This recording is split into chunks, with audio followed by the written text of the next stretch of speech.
지금으로부터 20년 전 일본 전국에서 누가 가장 파친코를 잘하는지 겨루는 시합에서 8연패를 한 여자가 있었다. 그녀는 기모노를 입고 가장 중요한 승부에서는 어깨를 살짝 내보이며 대결했다. 하얀 피부와 팔에 긴이라고 새겨진 문신과 압도적인 승부에 관객들은 열광했다. 그러나 전설의 그녀는 8연패를 한 직후 행방을 감췄다. 왜 긴은 모습을 감춘 것일까? 여기저기 소문은 있지만 진실은 알 수 없었다.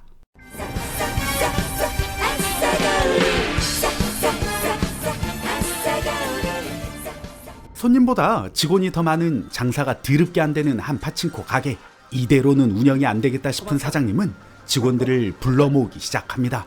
今夜ミーティングいいですか？はい。みおちゃん、今日の夜空いてる？バリバリ空いてます。中華でもイタリアンでもインド料理でも。 일단 확실한 건 저 여직원은 제정신이 아니네요. 이 사장은 이벤트를 통해서 가게를 살리고자 전국 파친코 대회를 열 계획이었죠. 장사도 안 되는데 뻘짓거리하는 사장님에게 깜짝 놀라고 많은 출연자들. 이제協力しよう. 그렇게 자기 가게 대표로 파친코 대회에 참가시킬 무적의 파친코 여인, 20년 전에 잠수탄 전설의 긴을 찾으러 가는 사장님. 아무도 모르는 긴의 집을 동네 흥신소를 통해서 알게 된 사장님은 일단 무작정 무단 침입을 시도합니다. 그런데 이 집에는 세상을 등지려는 한 여인이 있었고 사장님은 필사적으로 그녀를 구합니다. 사실 그녀는 빚쟁이들에게 시달리고 있었던 전설의 파친코 여인 긴의 딸이었죠. 20년 전에 긴이 잠수를 탄답시고 집을 떠나게 되었고 그의 딸이 홀로 집을 지키다가 생활고에 시달려서 빚을 진 거였습니다. 僕は借金取りとかそういうんじゃないから。この世にはいません。君はお銀さんの娘なの？ 꽝 대신 닭이라고 긴이 없자 그의 딸을 섭외해서 전국 파친코 대회에 출전시키려는 이 사장님. 그녀는 처음 본 남자가 빚을 다 갚아준다고 하자 눈깔이 뒤집히기 시작합니다.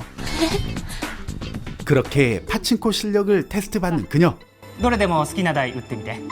하지만 그녀는 파친코를 정말 진짜 너무너무 더럽게 못했습니다. 사장님이 고개를 내저을 정도로 아주 형편없는 실력을 가진 그녀. 아니 이 가시나는 하도 못하면서 뻔뻔하게 대회에 참가한다고 했네.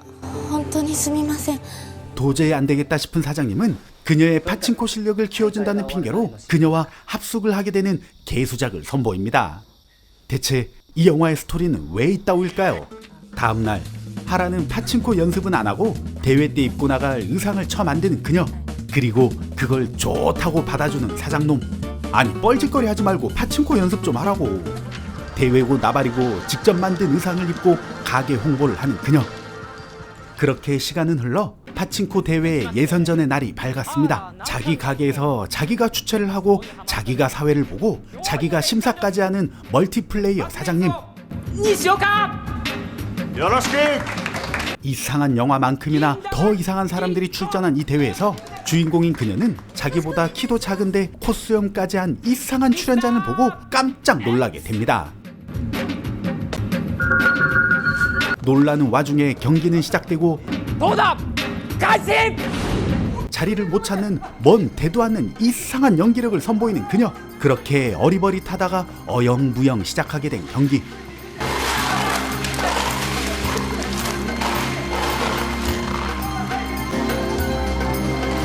그런데 예상과는 다르게 허접찌끄레기인 그녀가 갑자기 승승장구를 하게 됩니다. 이때다 싶어서 얻는 경기를 끝내버리는 추접실한 사장놈. 이렇게 그녀는 사장의 편파적인 판정으로 인해서 1위를 하게 되고 결승전까지 올라가게 됩니다. 그리고 스머프 반바지보다 더 작은 콧수염의 아저씨도 결승전에 올라가게 되었네요. 미스터 X! 1週間後の決勝戦は銀玉の銀行対ミスター X となります。 사실 그녀가 손쉽게 경기를 이기게 된 건 바로 이 사장놈이 돈을 주고 업자를 매수해서 파친코 기계를 원격으로 조종한 거였죠. 早い話が遠隔で自由に大当たりを出すための仕組みさ。これを仕込んでもらうのに500万使った。よろしくお願いします。 아니 이럴 거면 굳이 이가스나 말고 그냥 아무나 막 써도 되는 거 아닌가? そうだったんですか。 그리고 어영부영 결승전의 날이 다가왔습니다. 긴장감을 주고자 난데없이 밝혀지는 코수염 아저씨의 정체.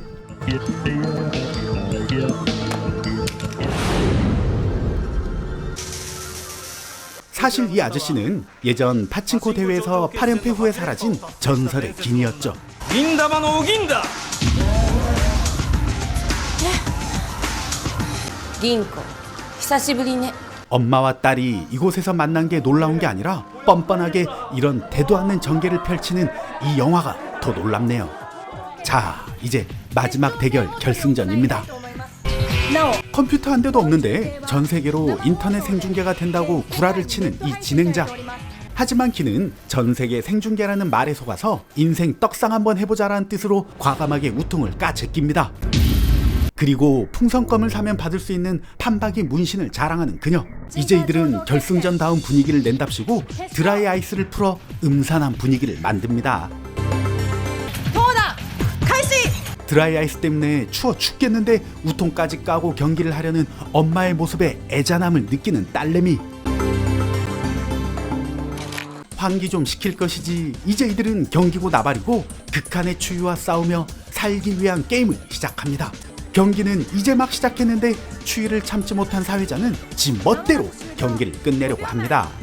4、3、2、1そこまでそうだ終了それでは計量に入ります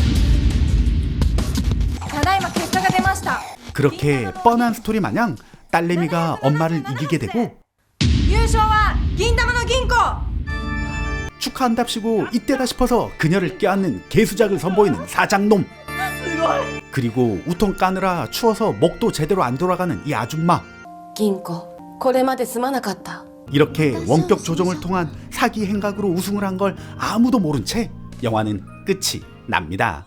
아싸 가오리의 리뷰를 재미있게 잘 보셨나요? 뻔하디 뻔한 스토리와 병맛의 환상적인 조화를 이루어낸 이 망할 영화는 2012년도에 일본에서 만들어진 히비키의 도신이라는 영화입니다. 내용은 참 하등 보잘것없는데 영화가 왜 이리 쓸데없이 진지한지 모르겠네요. 여자 주인공은 1988년생으로 부드럽고 따스한 눈빛과 사랑스러운 미소를 가지고 있는 오츠키 히비키 배우가 맡았습니다. 제목도 그녀의 이름을 따서 히비키의 도신인 거죠. 사실 데뷔한 지 오래되어서 산전수전 다 겪은 배우이지만 그녀는 의외로 무서운 이야기를 꽤나 못 견딘다고 합니다. 한 인터넷 방송에서 무서운 이야기가 주제로 나왔는데 시작하자마자 듣고 싶지 않다고 울먹거리며 귀를 막고 욕을 할 정도였죠. 이렇게 순하디 순하고 여린 그녀인 줄 알았는데 그녀는 과거에 하루에 담배 한 갑 이상을 피는 아주 꼴처였다고 합니다. 하지만 편도선 수술을 하고 나서 담배를 끊게 되고 이제는 담배 자체를 더럽다고 경멸하는 수준까지 왔다고 하네요. 이 작품의 감독은 오쿠 와타루, 제가 전에 리뷰했던 에로킬러 마리아 아즈마린의 전기 고문실을 만든 감독입니다. 일본에서 이 감독의 포지션이 어떤 느낌이냐면 한국의 명작들을 패러디해서 성인 비디오로 만드는 그런 느낌의 포지션입니다. 삼시세끼는 삼시세끼, 영화 해운대는 해준대, 뭐 이런 느낌의 감독인 거죠. 환상적인 감성을 가진 감독과 우리 모두가 아는 배우가 함께 만든 명작 중에 명작인 영화였네요. 그런데 내 멘탈이 아주 그냥... 그럼 저의 리뷰를 보신 모든 분들이 행복하시길 바라며 저는 또 다른 재미난 작품으로 찾아오겠습니다. 아싸 가오리!